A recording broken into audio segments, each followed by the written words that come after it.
Hey YouTube, what's going on? Sirderso780 here with another priority roleplay video. However, unlike the last videos that we've released, this isn't really a patrol video. This is more of a video that's gauged at trying to let you guys know, the viewers, what we're all about.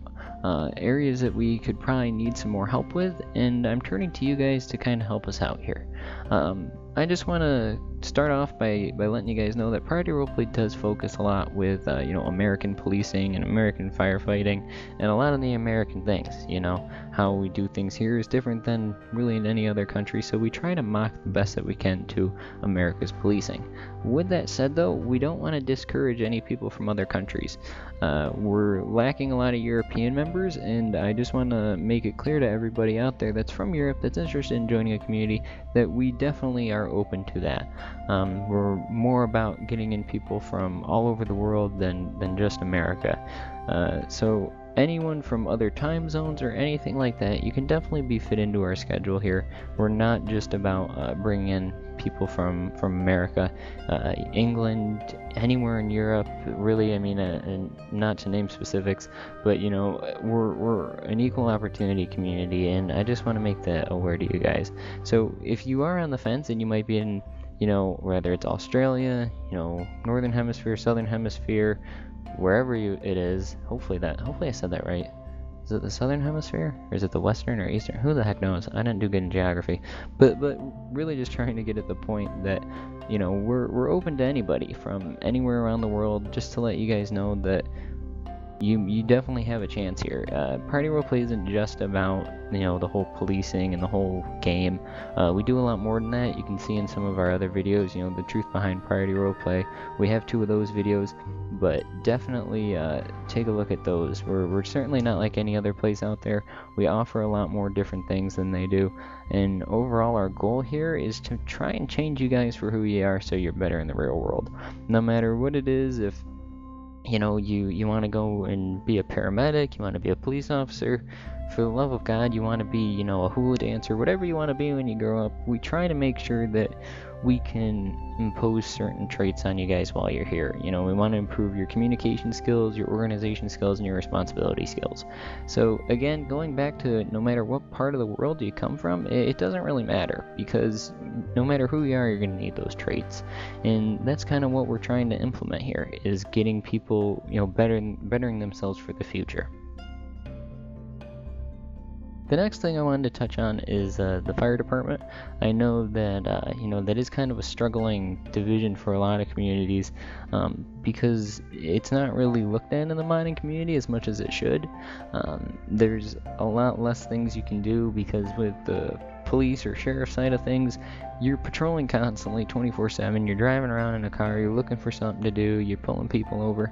With the fire department, you're waiting for calls. I just want to opening up all these doors here, I want to open up opportunities to you guys to let you know that the fire department and Priority Roleplay, even though we may not have 90 billion members here, they definitely do what they can, and it's not all about sitting at the station 24/7. They make themselves busy, whether it's going to check up on buildings, doing building checks, welfare checks.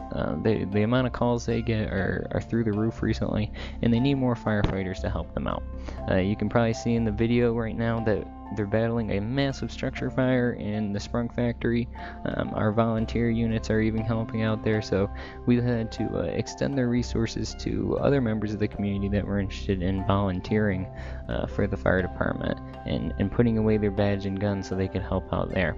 So there's definitely opportunities there for you guys. If you're even looking in a career there in real life, some of the experience you gain here will definitely help you out.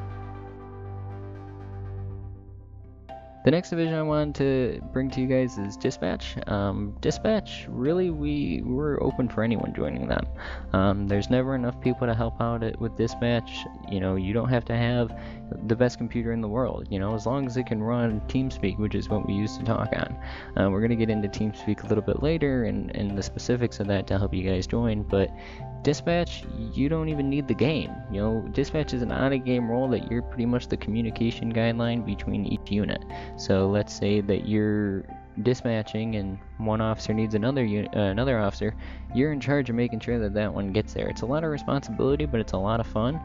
You can create 911 calls for people. You can have them go to certain things. You know, I mean, I'm sure you guys know what a dispatcher's job is, but again, just letting you guys know, these divisions are both open for recruitment. You guys notice how I didn't really bring up the sheriff side of things?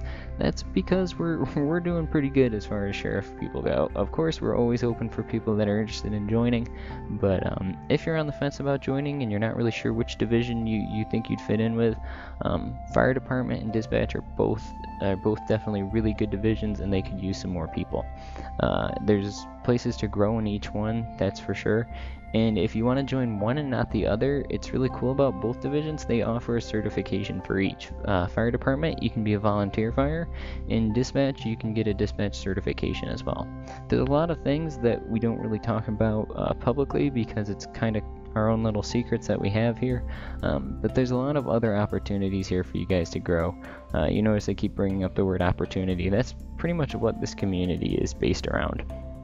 So if you guys are interested in joining, fire, dispatch, or you're from any other country besides America, and definitely I'm not trying to discourage any Americans to join, I'm just again allowing everyone else to know that that's not all we're looking for.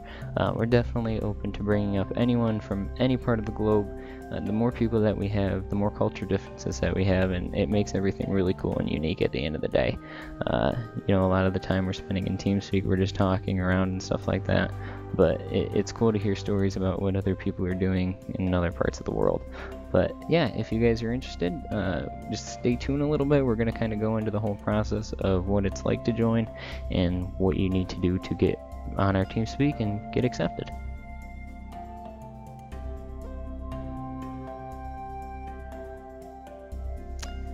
Okay, so you've come to the point now where you're ready to go and you want to apply. You realize, alright, PRP is definitely the community for me. I love it, they look awesome, the videos are cool. So let's move on now to the point of where you're joining. If you want, just feel free to click on the video you're watching now and click on show more, and down here it says a little blip here about Priority Roleplay GTA community. Whoops, well that's not what we wanted. Right here you can see the link to the website, and that's exactly what you're going to do. You're going to click on that link right there, and this brings you to the website where you can again look at any more information that you feel you'd like to, read more about the community, about FAQs if you have any questions that seem that they'd be kind of general knowledge questions. Chances are that we have them answered here.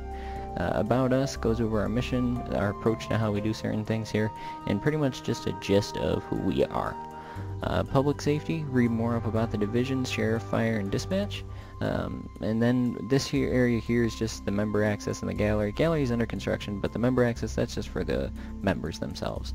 Policies, make sure of your policies just so you agree with them. We don't want you guys to, look at that or not look at that and then join and realize that you might be infringing on something.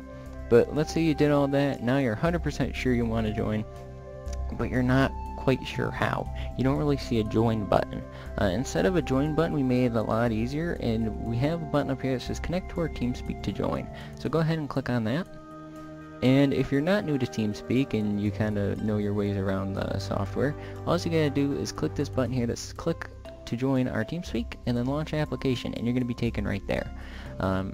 So just stand by a second if you already know how to do that, and we'll get into the process afterwards. But if you're new to TeamSpeak or you don't know what TeamSpeak is, that's completely normal. Instead of kind of, thinking, okay, I don't know what I'm doing, let's X out, we're going to help you out here. So below here it says, if you don't have TeamSpeak already, click here and install a client. So go right ahead and click on that. And it's going to take you to the TeamSpeak 3 website, or the TeamSpeak website, sorry, and it's going to take you to the TeamSpeak 3 downloads. So you have a bunch of options here between whatever type of operating system you have, and it's going to give you the respected TeamSpeak to that operating system. Now, Windows is the only one that currently works with GTA 4 modded, the most stable at least. Mac, you'd have to, boot camp it. Linux, I'm not sure about, and I don't think you're going to want it for your phone. So you're going to go here, and you see under Windows it has client and server. You're going to want the client one. The server is if you're actually having a TeamSpeak server. So let's say you want client 64-bit. That's the type of, that's in respect to the computer you have, and it's going to work with that. So you're going to agree to whatever this is. I'm probably signing my life away, but who cares? We're going to click submit on that.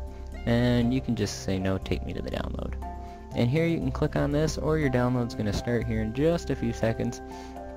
Now when I see it starting to download, now what I'm going to do is I'm going to cancel this because I already have TeamSpeak installed. I don't need that.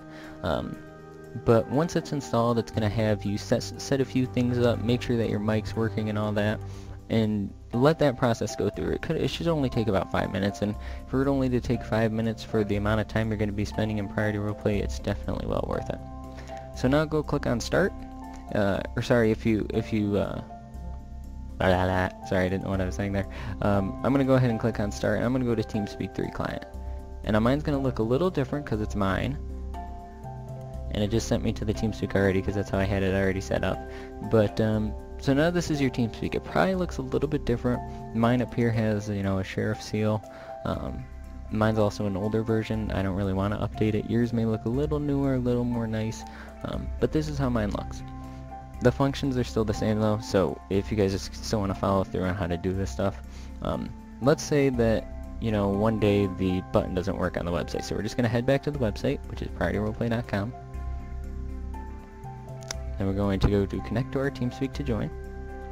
And let's say that this button's not working for you, or even you know, you don't want to click the button, you rather go the direct route. Right here's our IP. So if you want, just take this here and go right click it and copy. Now you're going to go back to your TeamSpeak client, and up at the top here you're going to see connections, connect. And right where that is going to be, right where it says server address, you're going to paste that. I click Control V for the server address, and it's going to put that IP in there. Now here my nickname is set up to Chris. Yours probably says something like TeamSpeak client. You know, mine's going to say Chris, that's my first name, and then server password, just leave that blank. So you're at this point right now. This is the actual point. If you want to make an analogy here, you're turning the knob on the door, and now you click connect, the door is open, and here we are. So this is the TeamSpeak. As you can see, not many people on right now, but it's, you know, noon on a Wednesday. Just gonna mute sound there. The basic functions at the top here, muting your mic, sound, and all that. Make sure that you're not doing that. I'm just doing this for the sake of the video, so others don't need to hear me and no one interrupts me. But if you want, just wait for someone to move you. What they're gonna do is they're gonna move you up to the waiting room up here, or you can go yourself. And right here are our hours for the waiting room. There's always a human resources person on between those hours and those times. You know, there's only really anything different. So you can see right there, Sunday to Monday, 11 a.m. to 8 p.m., and then Tuesday to Saturday, 10 to 10. We start off things a little bit different on those days, just to make sure that our members get enough time to do other things that they want to do besides sit on here and you know, wait for people to come on and then interview them, because it doesn't take a lot of time, but it takes a lot of time from what they could be doing, you know, even real life stuff. So we set some hours up just so it's equal on both sides. And then what they're going to do is they're going to wait for, or they're going to move you up here. You can just wait a little bit, or someone's going to come up here immediately. More than likely they're going to be up here immediately. You're definitely noticed when you come up here, so don't think that we don't notice you. Someone will definitely make contact with you within the first few minutes. Then what they're going to do from there is they're going to talk to you, make sure that you're in the right spot, and all that fun jazz, and then they're going to move you to the interview room. And they're going to conduct the interview with you. Now the interview is going to consist of 2 parts. I'm not going to get into much detail about it because our interview system is kind of confidential to us and how we do things, but they will put you in the interview channel and begin an interview. If everything goes smooth with that, they're going to move you to, as you can see below, the testing room, and you're just going to take a basic test. There's no studying for it. It's really easy. It's just a process to make sure that you're on the right page to where you need to be. Overall, all in all, the entirety of everything should take probably a little bit less than an hour. And I'm going to tell you now, an hour of interviewing, testing, and then getting orientation to the website is a lot less time than it's going to take for you to type up an application, send it in, wait 2 days for us to read it, and then interview you, and then from there do the orientation. So we definitely wanted to make it easier for you guys to apply and then come in contact with us, because you know, we'd hate to have you guys just sit around and wait and then wait for us to get back to you, because it is a long period to read applications. That was the old process of doing things. But after they give you orientation to the website and everything, you're going to be ready to go. You're going to have some words with me, and I'll chat with you and get you set up with the mods and all that stuff. Then you just wait for training. That shouldn't be a really long time. Again, FQs from each division are usually on most of the time during the day, so when they're on, they will definitely make you their first priority.